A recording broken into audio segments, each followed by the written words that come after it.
നഗരത്തിന്റെ ഏറ്റവും ഉയർന്ന പ്രദേശത്ത് ആരും നോക്കാതെ കടന്നുപോകാൻ കഴിയാത്ത വിധം ഭംഗിയുള്ള മതിലുകൾക്കുള്ളിൽ പണിതുയർത്തിയിരുന്ന ഒരു വലിയ വീട്. പുറമെ കാണുമ്പോൾ തന്നെ ഒരു അധികാരത്തിന്റെ മൗനം പകർന്നു നൽകുന്ന തരത്തിലായിരുന്നു അത്. പകൽ വെളിച്ചം വീണാലും ആ വീടിന്റെ ജനാലകളിൽ നിന്നുള്ള പ്രകാശം തണുപ്പുള്ളതായിരുന്നു.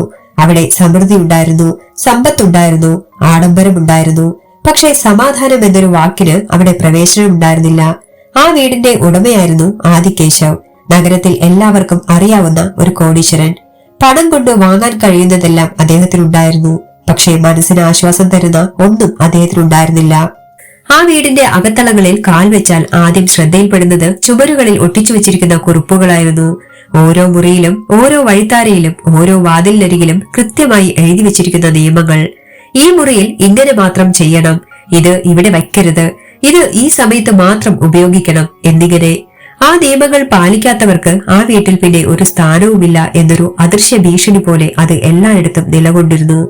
ജോലിക്കാർ ആ വീടിനകത്ത് നടക്കുമ്പോൾ പോലും ശ്വാസം പിടിച്ചു വെച്ചാണ് നീങ്ങുന്നത്.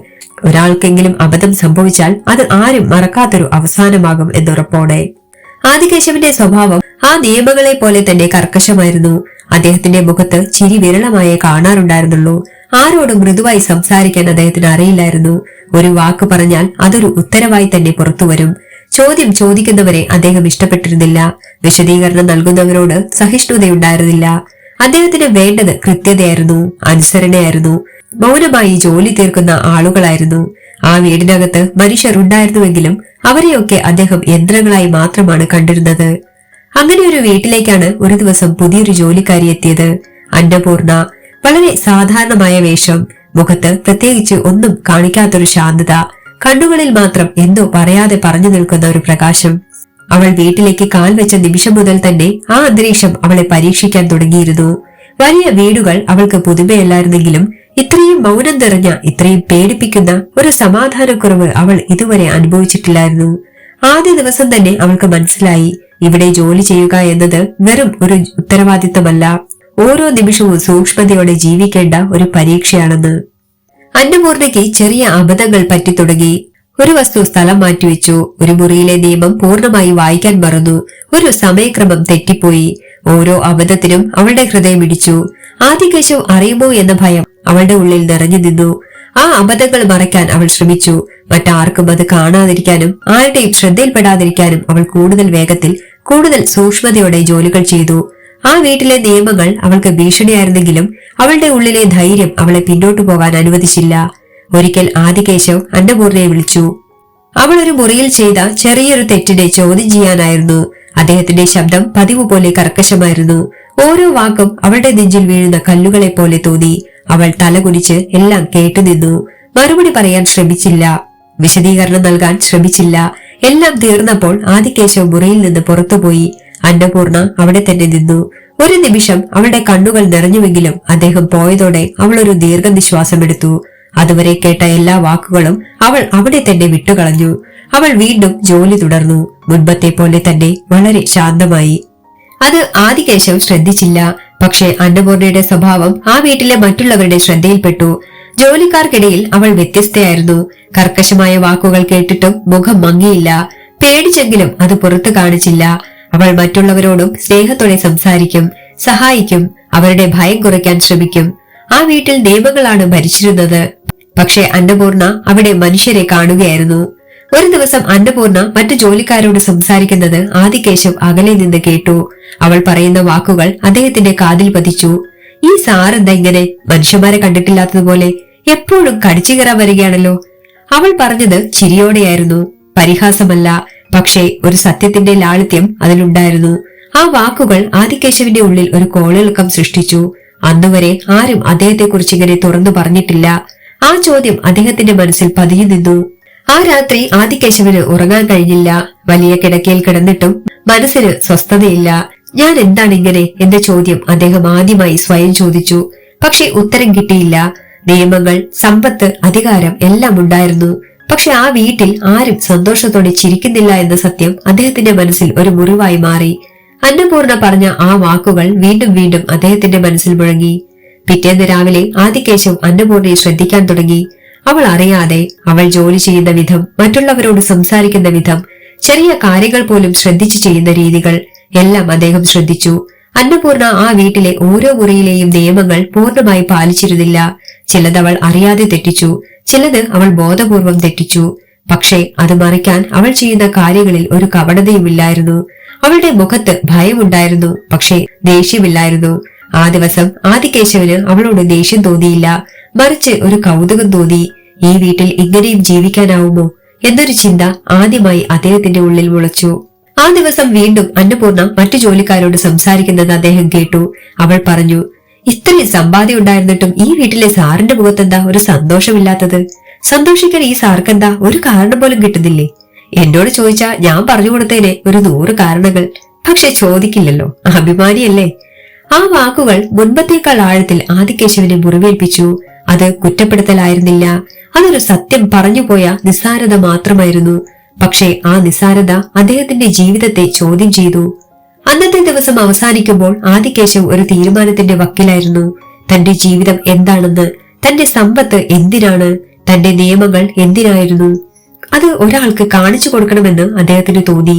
അന്നപൂർണയ്ക്ക് അവളുടെ കണ്ണുകളിൽ കണ്ട ആ ശാന്തത, അവളുടെ വാക്കുകളിൽ കേട്ട ആ ധൈര്യം, അതെല്ലാം അദ്ദേഹത്തെ ഒരു വഴിത്തിരിവിലേക്കാണ് നയിച്ചത്. അവൾക്ക് തന്റെ ലോകം എന്താണെന്ന് കാണിച്ചു കൊടുക്കണം എന്നൊരു വിചിത്രമായ ആഗ്രഹം അദ്ദേഹത്തിന്റെ ഉള്ളിൽ രൂപപ്പെട്ടു. അവിടെ നിന്നാണ് എല്ലാം മാറാൻ പോകുന്നത്. നിയമങ്ങളുടെ ഈ വീട്ടിൽ ഒരാൾ വരുത്തിയ ചെറിയ ചോദ്യങ്ങൾ വലിയൊരു മാറ്റത്തിന് തുടക്കമാകാൻ പോകുകയായിരുന്നു. അന്നപൂർണയ്ക്ക് അതറിയില്ലായിരുന്നു. പക്ഷേ ആ വീട്ടിലെ സമാധാനമില്ലാത്ത മതിലുകൾ ഒരു വലിയ പരീക്ഷയ്ക്ക് തയ്യാറെടുത്തു കഴിഞ്ഞിരുന്നു. ആദികേശവന്റെ ജീവിതത്തിൽ പകലും രാത്രിയും തമ്മിലുള്ള വ്യത്യാസം വളരെ കുറഞ്ഞു തുടങ്ങി. മുമ്പ് രാത്രി വീട്ടിലെത്തിയാലും അവന് ഉറക്കം കിട്ടുമായിരുന്നു. ഇപ്പോൾ പകൽ മുഴുവൻ കെട്ടിപ്പിടഞ്ഞു നിൽക്കുന്ന ചിന്തകൾ രാത്രി വീട്ടിലെത്തിയാൽ പൊട്ടിത്തെറിക്കുന്നത് പോലെ പുറത്തേക്ക് വരികയായിരുന്നു. അന്നപൂർണ പറഞ്ഞ ആ വാക്കുകൾ, അതിലൊളിഞ്ഞിരുന്ന ലളിതമായ ചോദ്യം അവന്റെ മനസ്സിൽ ഒരുപാട് കാലമായി ഉറങ്ങിക്കിടന്നിരുന്ന ഒന്നിനെ ഉണർത്തിയിരിക്കുന്നു. ഞാൻ എന്തിനാണ് ഇങ്ങനെയായി മാറിയത് എന്ന ചോദ്യം. അതിന് അവൻ മറുപടി കണ്ടെത്താൻ ശ്രമിച്ചെങ്കിലും ഓരോ ഉത്തരവും മറ്റൊരു ചോദ്യമായി മാറുകയായിരുന്നു. പിറ്റേന്ന് രാവിലെ ആദികേശവ് പതിവിലും നേരത്തെ എഴുന്നേറ്റു. ജനാല തുറന്നപ്പോൾ പുറത്തെ സൂര്യപ്രകാശം മുറിയിലേക്ക് കടന്നുവന്നു. അതുവരെ അവന് ഇഷ്ടമില്ലാതിരുന്ന വെളിച്ചം അന്ന് അവനെ അലോസരപ്പെടുത്തുന്നില്ലായിരുന്നു. അവൻ താഴേക്കിറങ്ങി. വലിയ ഹാളിലൂടെ നടക്കുമ്പോൾ പതിവ് പോലെ ജോലിക്കാർ തലകുനിച്ച് വഴിമാറി. ആരുടെയും മുഖത്ത് ചിരിയില്ലായിരുന്നു. ആ കാഴ്ച അവനന്ന് അസ്വസ്ഥതയുണ്ടാക്കി. മുമ്പ് അതൊരു സ്വാഭാവികതയായിരുന്നെങ്കിൽ ഇപ്പോൾ അത് അവന്റെ നെഞ്ചിൽ ഒരു ഭാരം പോലെ കിടന്നു. അന്നപൂർണ അന്നേരം അടുക്കളയിൽ ജോലി ചെയ്യുകയായിരുന്നു. വളരെ സൂക്ഷ്മതയോടെ അവൾ ഓരോ കാര്യവും ചെയ്തു. ഒരു വസ്തുവും ശബ്ദമുണ്ടാക്കാതെ, ആരെയും അലോസരപ്പെടുത്താതെ. ആദികേശവ് അവളെ ദൂരത്തു നിന്ന് നോക്കി. അവൾ അവന്റെ സാന്നിധ്യം അറിഞ്ഞില്ല. അവളുടെ മുഖത്ത് ഒരു ശാന്തതയുണ്ടായിരുന്നു. ഒരു ജോലിക്കാരിക്ക് സാധാരണ കാണാത്ത ഒരു ആത്മവിശ്വാസം. അവൾ ഭയക്കുന്നില്ല എന്ന് പറയാൻ കഴിയില്ലായിരുന്നു.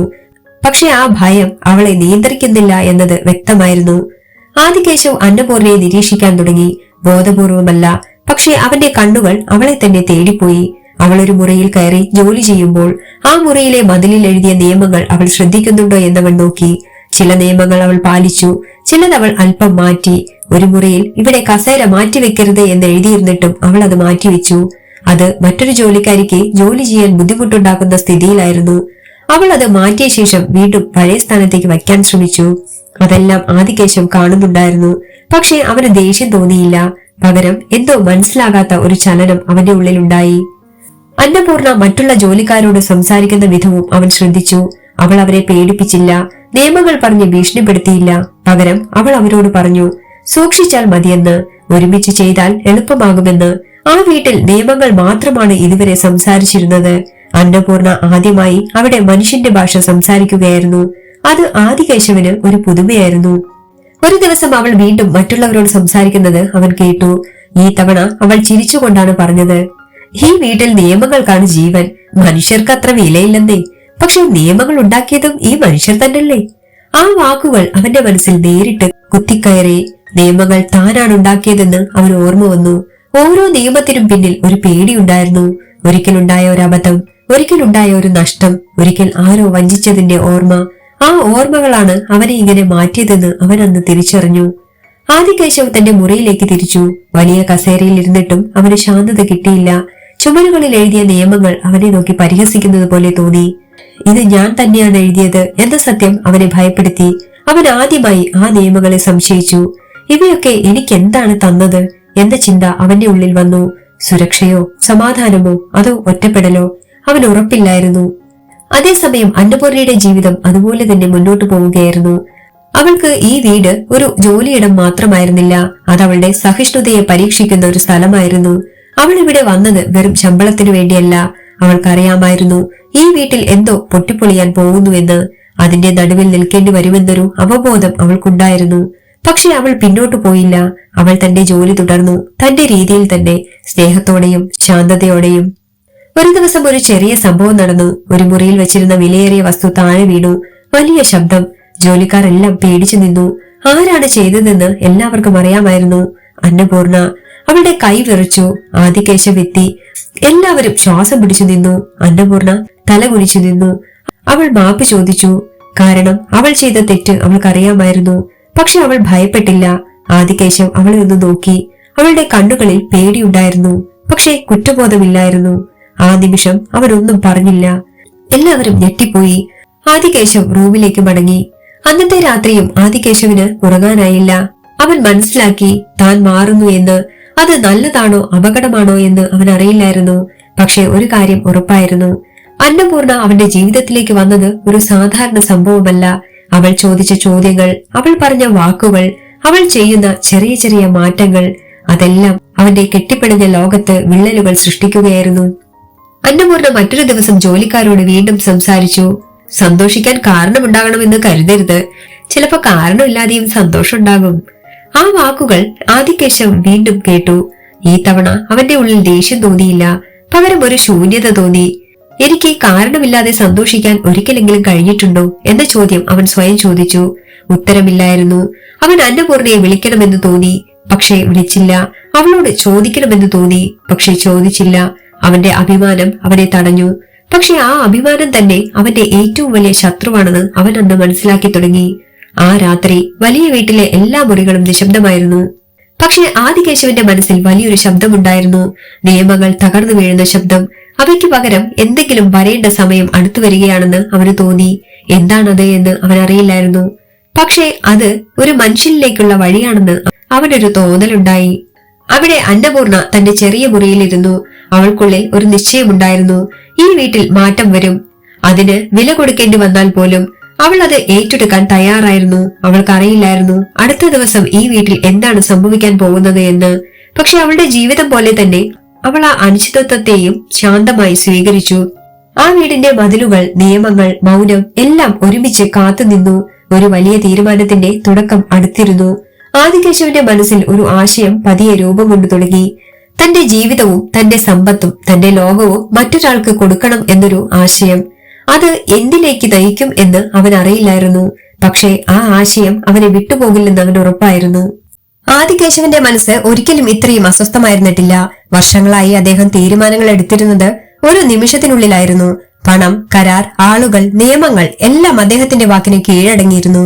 പക്ഷെ ഇപ്പോൾ തന്റെ തന്നെ ജീവിതത്തെക്കുറിച്ച് ഒരു തീരുമാനമെടുക്കാൻ അദ്ദേഹത്തിന് സമയമെടുക്കുന്നു.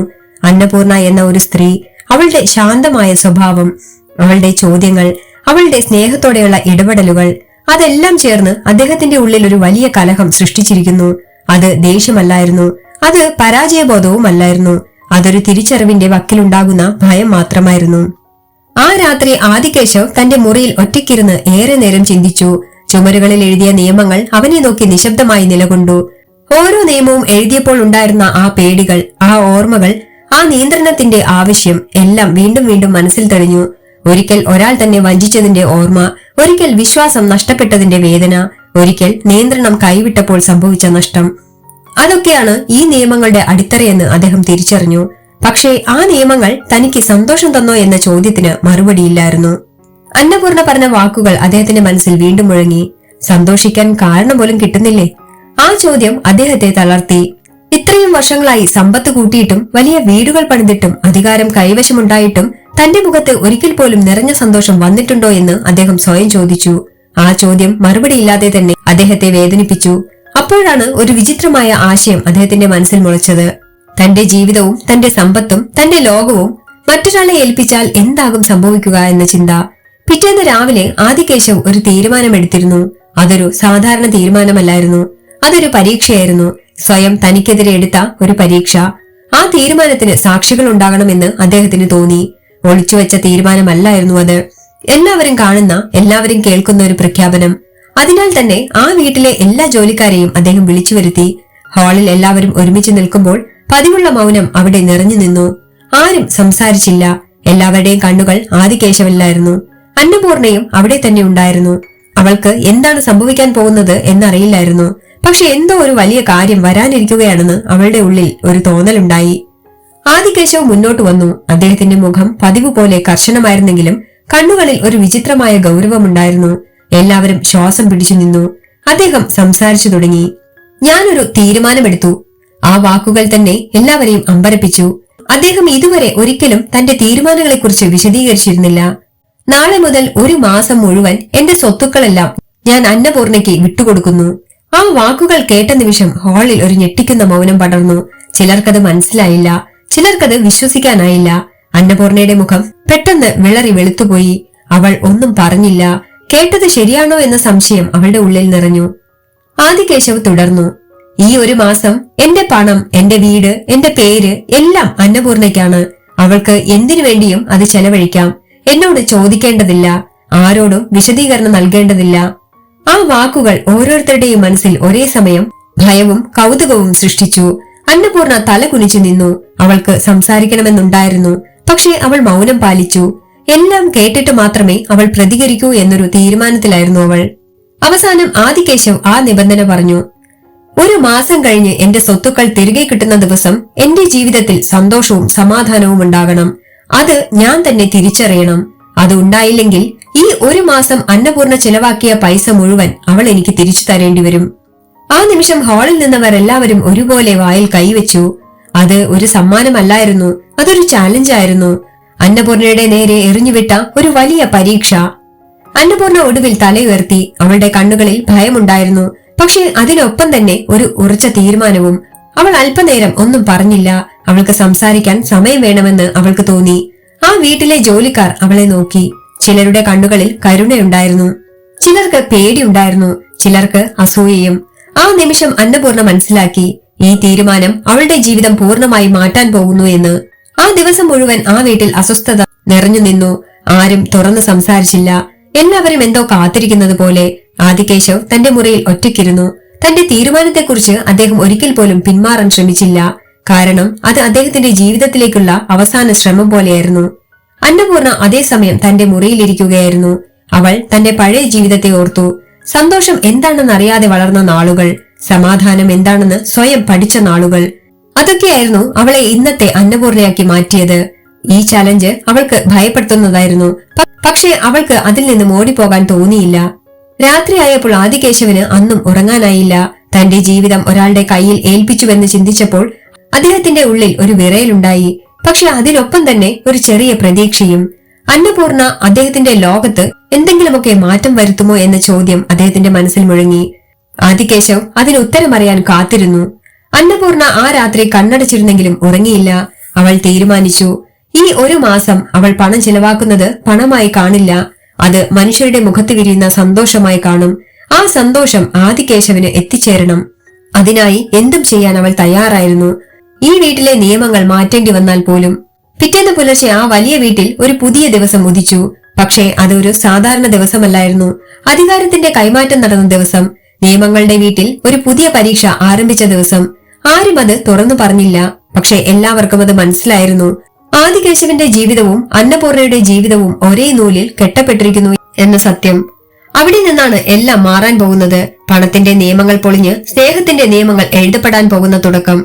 അത് എങ്ങനെയാകും? എന്തെല്ലാം നഷ്ടപ്പെടും? എന്തെല്ലാം കണ്ടെത്തും?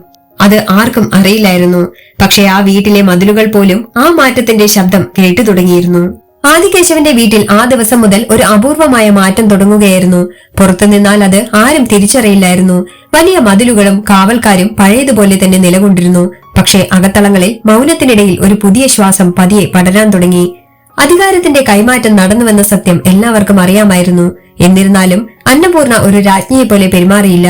അവൾക്ക് ലഭിച്ച സ്വത്തുക്കൾ അവൾ ഒരു ആയുധമായി ഉപയോഗിച്ചില്ല. പകരം അവൾ അത് ഒരു ഉത്തരവാദിത്തമായി കണ്ടു. ആദ്യ ദിവസം തന്നെ അന്നപൂർണ എല്ലാവരെയും വിളിച്ചു. ആരെയും പേടിപ്പിച്ചില്ല, ശബ്ദമുയർത്തിയില്ല. ഇത് എന്റെ വീടല്ല, ഇത് നമ്മുടേതാണ്. എന്ന് അവൾ പറഞ്ഞു. ആ വാക്കുകൾ കേട്ടപ്പോൾ ചിലർക്ക് വിശ്വസിക്കാനായില്ല. കാരണം ഇതുവരെ ആ വീട്ടിൽ നമ്മൾ എന്നൊരു വാക്ക് ഉണ്ടായിരുന്നില്ല. അവിടെ നിയമങ്ങളുണ്ട് എന്നായിരുന്നു എല്ലാവരും കേട്ടിരിക്കുന്നത്. അന്നപൂർണ ആദ്യം ചെയ്തത് നിയമങ്ങൾ മാറ്റിക്കളയലായിരുന്നില്ല. അവൾ അവയെ നോക്കി. ഓരോ മുറിയിലും എഴുതിയ നിയമങ്ങൾ വായിച്ചു. ഓരോ നിയമത്തിന്റെയും പിന്നിൽ ഒളിച്ചിരിക്കുന്ന പേടി അവൾ മനസ്സിലാക്കാൻ ശ്രമിച്ചു. ഇതെന്തിന് എന്ന ചോദ്യം അവൾ അവളുടെ ഉള്ളിൽ ചോദിച്ചു. ചില നിയമങ്ങൾ അവൾ അങ്ങനെ തന്നെ വിട്ടു. കാരണം അതിലൊരു ക്രമമുണ്ടായിരുന്നു. ചിലത് അവൾ പതിയെ മാറ്റി, ആരെയും അറിയിക്കാതെ. ഒരു മുറിയിൽ ഇവിടെ ചിരിക്കാൻ പാടില്ല എന്നൊരു അർത്ഥമുണ്ടായിരുന്ന നിശബ്ദത അവൾ ഒരു ചെറിയ സംഗീതത്തോടെ മാറ്റി. ശബ്ദം കുറഞ്ഞൊരു പാട്ട്, ആരെയും അലോസരപ്പെടുത്താത്ത ഒരു മാധുര്യം. അവൾ ചെലവഴിച്ച പൈസ ഓരോന്നും ആദികേശവന്റെ പേരിലായിരുന്നു. പക്ഷെ ആ പൈസ അവൾ ചെലവഴിച്ചത് ആളുകളുടെ കണ്ണിൽ നിറയുന്ന സന്തോഷത്തിനായിരുന്നു. ഒരു ജോലിക്കാരന്റെ കുട്ടിക്ക് പഠന സൗകര്യം, മറ്റൊരാളുടെ അമ്മയ്ക്ക് വേണ്ട ചികിത്സ, ഒരാൾക്ക് സുരക്ഷിതമായൊരു താമസം. ഓരോ സഹായവും ലഭിച്ചവർ ആദികേശവനോടാണ് നന്ദി പറഞ്ഞത്. ആദ്യമായി ആ പേര് സ്നേഹത്തോടെ ഉച്ചരിക്കപ്പെടുന്നത് ആദികേശവ് കേട്ടു. അത് അദ്ദേഹത്തെ അലോസരപ്പെടുത്തി. കാരണം ഇതുവരെ ആ പേര് പേടിയോടെയാണ് ഉച്ചരിക്കപ്പെട്ടിരുന്നത്. ആദികേശവ് എല്ലാം അകലെ നിന്ന് കണ്ടു. അദ്ദേഹം ഇടപെട്ടില്ല. അദ്ദേഹം ചോദ്യം ചെയ്തില്ല. അദ്ദേഹം തന്റെ അധികാരം കൈമാറി എന്നത് സത്യസന്ധമായി അംഗീകരിച്ചിരുന്നു. പക്ഷേ അദ്ദേഹത്തിന്റെ ഉള്ളിൽ എന്തോ മാറുകയായിരുന്നു. ജോലിക്കാരുടെ മുഖത്ത് വരുന്ന മാറ്റം, അവരിലെ ആശ്വാസം, അവരിൽ കാണുന്ന ധൈര്യം, അതെല്ലാം അദ്ദേഹത്തെ ആശ്ചര്യപ്പെടുത്തി. ഇത് പണം കൊണ്ടാണോ എന്ന ചോദ്യം ആദികേശവ് സ്വയം ചോദിച്ചു. പക്ഷെ അതിന് ഉത്തരമില്ലായിരുന്നു. കാരണം പണം ഇത്രയും കാലം അദ്ദേഹത്തിന്റെ കയ്യിലുണ്ടായിരുന്നിട്ടും ഇതൊന്നും സംഭവിച്ചിരുന്നില്ല. അന്നപൂർണയുടെ ജീവിതവും എളുപ്പമല്ലായിരുന്നു. അവൾ ഒരു ഉത്തരവാദിത്തത്തിന്റെ ഭാരം ഏറ്റെടുത്തിരുന്നു. അവൾ ഉറങ്ങുന്നത് കുറച്ചു, ഭക്ഷണം മറന്നു. അവൾ ചിരിച്ചിരുന്നെങ്കിലും അവളുടെ ശരീരം ക്ഷീണിച്ചിരുന്നു. ചിലപ്പോൾ അവൾ ഒറ്റയ്ക്കിരുന്ന് ദീർഘശ്വാസം എടുക്കുന്നത് ആദികേശവ് കണ്ടു. അവൾക്ക് വേദനയുണ്ടെന്ന് അദ്ദേഹം മനസ്സിലാക്കിയെങ്കിലും ഒന്നും ചോദിച്ചില്ല. പതിയെ ആ വീട്ടിലെ നിയമങ്ങൾ മാറിത്തുടങ്ങി. മതിലുകളിൽ എഴുതിയിരുന്ന കുറിപ്പുകൾ അപ്രത്യക്ഷമായി. പകരം ആരും എഴുതാതെ തന്നെ പാലിക്കുന്ന ചില നിയമങ്ങൾ ഉണ്ടായി. പരസ്പരം മാനിക്കുക, സഹായിക്കുക, കേൾക്കുക, ചിരിക്കാൻ പേടിക്കരുത്. ആ നിയമങ്ങൾ ആരും എഴുതിയില്ല, പക്ഷെ എല്ലാവരും പാലിച്ചു. അതാണ് അന്നപൂർണ വരുത്തിയ ഏറ്റവും വലിയ മാറ്റം. അന്നപൂർണയുടെ പഴയ ജീവിതത്തെക്കുറിച്ച് ചെറിയ സൂചനകൾ മാത്രമേ അവൾ പറഞ്ഞുള്ളൂ. ഒരിക്കൽ അവൾ പറഞ്ഞു, പണമുണ്ടെങ്കിൽ എല്ലാം കിട്ടുമെന്നല്ല, ചിലപ്പോൾ പണം തന്നെയാണ് സന്തോഷം കവർന്നെടുക്കുന്നത്. ആ വാക്കുകൾ ആദികേശവന്റെ മനസ്സിൽ ആഴത്തിൽ പതിഞ്ഞു. അവൾക്ക് എന്താണ് സംഭവിച്ചതെന്ന് അദ്ദേഹം മനസ്സിലാക്കാൻ ശ്രമിച്ചു. പക്ഷെ അവൾ തന്റെ കഥ തുറന്നു പറഞ്ഞില്ല. അവളുടെ മൗനം തന്നെ ഒരു കഥയായിരുന്നുവെന്ന് അദ്ദേഹം തിരിച്ചറിഞ്ഞു. ഒരു ദിവസം അന്നപൂർണ ചെലവഴിച്ച പൈസ കൊണ്ട് സഹായം ലഭിച്ച ഒരാൾ വീട്ടിലേക്ക് വന്നു. അദ്ദേഹം ആദികേശവന്റെ കാലിൽ വീണ് നന്ദി പറഞ്ഞു. സാറ് കാരണം എന്റെ ജീവിതം മാറി എന്ന വാക്കുകൾ ആദികേശവന്റെ കണ്ണുകൾ നനയിച്ചു. അദ്ദേഹം ആദ്യമായി തന്റെ പണം ഒരു മനുഷ്യന്റെ കണ്ണീരായി മാറുന്നത് കണ്ടു. സന്തോഷത്തിന്റെ കണ്ണുനീർ. ആ നിമിഷം അദ്ദേഹം മനസ്സിലാക്കി സമാധാനം എന്താണെന്ന്. അത് കണക്കുകളിലല്ല, അത് ബാങ്ക് ബാലൻസിലല്ല, അത് മറ്റൊരാളുടെ ജീവിതത്തിൽ ഉണ്ടാക്കുന്ന ചെറിയൊരു വെളിച്ചത്തിലാണ് ഇരിക്കുന്നത്. പക്ഷെ സമയം നീങ്ങുകയായിരുന്നു. ഒരു മാസം അവസാനത്തേക്ക് അടുക്കുകയായിരുന്നു. അന്നപൂർണ കൂടുതൽ ക്ഷീണിതയായി. പലപ്പോഴും തല കറങ്ങി നിൽക്കുന്നത് കണ്ടിട്ടുണ്ട്. വിശ്രമിക്കണമെന്ന് ആരെങ്കിലും പറഞ്ഞാൽ അവൾ ചിരിച്ചു ഒഴിവാക്കും. ഇനി സമയം കുറവല്ലേ എന്നവൾ ചോദിക്കും. അവൾ എന്തിനാണ് ഇങ്ങനെ സ്വയം തളർത്തുന്നതെന്ന് ആദികേശവന് മനസ്സിലായില്ല. പക്ഷേ അവൾക്ക് ഈ ചലഞ്ച് വെറും ഒരു പരീക്ഷയല്ല, അതൊരു ദൗത്യമായിരുന്നു എന്ന് അദ്ദേഹം തിരിച്ചറിഞ്ഞു. അവസാന ദിവസത്തിന് മുൻപുള്ള രാത്രി ആ വീട് അപ്രതീക്ഷിതമായി ശാന്തമായിരുന്നു. ആരും ഉറങ്ങുന്നില്ലായിരുന്നു. എല്ലാവരും കാത്തിരിക്കുന്നു എന്നൊരു ഭാവം. ആദികേശവ് തന്റെ മുറിയിലിരുന്നു. ചുമരുകൾ നോക്കി. അവിടെ ഇനി നിയമങ്ങളില്ല. അദ്ദേഹം ചിന്തിച്ചു, ഈ വീട്ടിൽ എനിക്കിപ്പോൾ സന്തോഷമുണ്ടോ? അദ്ദേഹത്തിന്റെ മനസ്സ് ഒരു നിമിഷം മൗനമായി. അതൊരു ഉത്തരമായിരുന്നു, സമാധാനം. അത് ആദ്യമായാണ് അദ്ദേഹം അനുഭവിക്കുന്നത്. അന്നപൂർണ അതേസമയം തന്റെ മുറിയിലിരിക്കുകയായിരുന്നു. അവളുടെ കൈകൾ വിറച്ചു, ശരീരം തളർന്നു. പക്ഷെ അവളുടെ മനസ്സ് ശാന്തമായിരുന്നു. അവൾക്കറിയാമായിരുന്നു അവൾ ചെയ്യേണ്ടത് അവൾ ചെയ്തു കഴിഞ്ഞുവെന്ന്. ഇനി എന്ത് സംഭവിച്ചാലും അവൾക്ക് പരാതിയില്ലായിരുന്നു. അവൾ എഴുന്നേറ്റ് ബാത്റൂമിലേക്ക് പോയി. അവൾ കണ്ണടച്ചു. ഒരു നിമിഷം മാത്രം വിശ്രമിക്കാമെന്ന് കരുതി അവൾ അവിടെ ഇരുന്നു. പുറത്ത് സമയം നീങ്ങിക്കൊണ്ടിരുന്നു. ഒരു മാസം പൂർത്തിയാകാൻ മണിക്കൂറുകൾ മാത്രം ബാക്കി. സ്വത്തുക്കൾ തിരിച്ചു നൽകേണ്ട ദിവസം അടുത്തിരുന്നു. എല്ലാവരും അത് കാത്തിരിക്കുകയാണ്. പക്ഷെ ആ കാത്തിരിപ്പിനകത്ത് ഒരു അസ്വസ്ഥത ഒളിഞ്ഞിരുന്നു. അന്നപൂർണ എവിടെയാണെന്ന് ആരും ശ്രദ്ധിച്ചില്ല. അവൾ പതിവ് പോലെ ജോലി ചെയ്യുന്നുണ്ടെന്ന് എല്ലാവരും കരുതി. ആ വീട്ടിലെ മതിലുകൾ വീണ്ടും മൗനമായി. പക്ഷെ അത് പഴയ മൗനമല്ലായിരുന്നു. അത് എന്തോ വലിയ ഒന്നിനു മുൻപുള്ള നിശബ്ദതയായിരുന്നു. ഒരു സത്യം പുറത്തു വരാൻ പോകുന്ന നിമിഷത്തിനു മുൻപുള്ള ശ്വാസം പിടിച്ചു നിൽക്കുന്ന അവസ്ഥ. ആ സത്യം എന്തായിരിക്കുമെന്ന് ആരും അറിഞ്ഞിരുന്നില്ല. ഒരു മാസം പൂർത്തിയാകുന്ന ദിവസം പുലർച്ചെ ആദികേശവന്റെ വീട് അതിശയകരമായ ഒരു നിശബ്ദതയിൽ മുങ്ങിയിരുന്നു. അതുവരെ ആ വീട്ടിൽ ഒരിക്കലും അനുഭവിച്ചിട്ടില്ലാത്തൊരു നിശബ്ദത. അത് പേടിയുടേതല്ല, അതേസമയം ആശ്വാസത്തിന്റെയുമല്ല. ഒരു വലിയ സത്യം പുറത്തു വരാനിരിക്കുന്നതിന് മുൻപുള്ള നിമിഷങ്ങളിൽ ഉണ്ടാകുന്ന ശ്വാസം പിടിച്ചു നിൽക്കുന്ന അവസ്ഥയായിരുന്നു അത്. മതിലുകൾക്ക് പോലും ആ നിശബ്ദതയുടെ ഭാരം അനുഭവപ്പെടുന്നത് പോലെ തോന്നി. ആദികേശവ് പതിവിലും നേരത്തെ എഴുന്നേറ്റു. കണ്ണാടിയിൽ നോക്കിയപ്പോൾ അദ്ദേഹം കണ്ടത് പഴയ ആ കർക്കശക്കാരനായ മനുഷ്യനെയല്ലായിരുന്നു. മുഖത്തെ കാഠിന്യം കുറച്ചെങ്കിലും ഉരുകിയിരുന്നു. കണ്ണുകളിൽ ഒരു ശാന്തതയുണ്ടായിരുന്നു. അദ്ദേഹം ഹാളിലൂടെ നടന്നു. ഒരു കാലത്ത് നിയമങ്ങൾ നിറഞ്ഞു നിന്ന ആ ചുമരുകൾ ഇപ്പോൾ ശൂന്യമായിരുന്നു. പക്ഷേ ആ ശൂന്യത അദ്ദേഹത്തെ ഭയപ്പെടുത്തിയില്ല. മറിച്ച് അതൊരു ആശ്വാസമായിരുന്നു. സന്തോഷവും സമാധാനവും ഉണ്ടാകണം എന്ന തന്റെ തന്നെ നിബന്ധന അദ്ദേഹം ഓർത്തു. ആ നിബന്ധന നിറവേറ്റപ്പെട്ടിട്ടുണ്ടോ എന്ന് സ്വയം ചോദിച്ചു. മറുപടി അദ്ദേഹത്തിന്റെ ഉള്ളിൽ തന്നെ ഉണ്ടായിരുന്നു. അന്നപൂർണയെ കാണാനില്ല എന്നതാണ് അദ്ദേഹത്തെ അല്പം അസ്വസ്ഥനാക്കിയത്. സാധാരണ അവൾ ഈ സമയത്ത് ജോലി ചെയ്യുന്ന തിരക്കിലായിരിക്കും, അടുക്കളയിലോ മറ്റുള്ളവരുടെ കൂടെയോ. ഇന്ന് അവൾ എവിടെയുമില്ല. ആദികേശവ് ജോലിക്കാരോട് ചോദിച്ചു. ആരും അവളെ കണ്ടില്ലെന്ന് പറഞ്ഞു. ചിലർ പറഞ്ഞു അവൾ രാത്രി വൈകിയും ജോലി ചെയ്തിരുന്നുവെന്ന്. അതിനുശേഷം അവളെ ആരും കണ്ടില്ല. ആദികേശവിന്റെ നെഞ്ചിൽ ഒരു ചെറിയ വിറയൽ പടർന്നു. അദ്ദേഹം വീടിനകത്ത് അവളെ തേടി നടക്കാൻ തുടങ്ങി. അവസാനം അദ്ദേഹം ബാത്റൂമിന്റെ വാതിലിന് മുൻപിലെത്തി. അകത്ത് നിന്ന് വെള്ളത്തിന്റെ ശബ്ദമില്ലായിരുന്നു. വാതിൽ അടച്ചിരുന്നു. അദ്ദേഹം വിളിച്ചു, മറുപടിയില്ല. വീണ്ടും വിളിച്ചു, ഇപ്പോഴും ശബ്ദമില്ല. ഒരു നിമിഷം അദ്ദേഹം അവിടെ നിന്നു. പിന്നെ വാതിൽ തള്ളി തുറന്നു. അകത്ത് കണ്ട കാഴ്ച അദ്ദേഹത്തിന്റെ കാലുകൾ തളർത്തി. അന്നപൂർണ നിലത്ത് കിടക്കുകയായിരുന്നു. അവൾ ഉറങ്ങുന്നതുപോലെ തോന്നിയെങ്കിലും ആ ശാന്തത സാധാരണ ഉറക്കത്തിന്റേതല്ലായിരുന്നു. അവളുടെ മുഖം വെളുത്തിരുന്നു, ശരീരം അനങ്ങുന്നില്ല. ആദികേശവ് അവളുടെ അടുത്തേക്ക് ഓടി ഉറക്കെ വിളിച്ചു. പ്രതികരണമില്ല. ആ നിമിഷം അദ്ദേഹം മനസ്സിലാക്കി അവൾ ഉറങ്ങുകയല്ലെന്ന്, അവൾ അവിടെ വീണു കിടക്കുകയാണെന്ന്. ഒരു നിമിഷം പോലും കളയാതെ അദ്ദേഹം അവളെ എടുത്തുയർത്തി. വണ്ടി എടുക്കൂ എന്ന് അദ്ദേഹം വിളിച്ചു പറഞ്ഞു. ജോലിക്കാർ അമ്പരന്നോടി. കുറച്ചു നേരത്തിനുള്ളിൽ അവളെ ആശുപത്രിയിലേക്ക് കൊണ്ടുപോയി.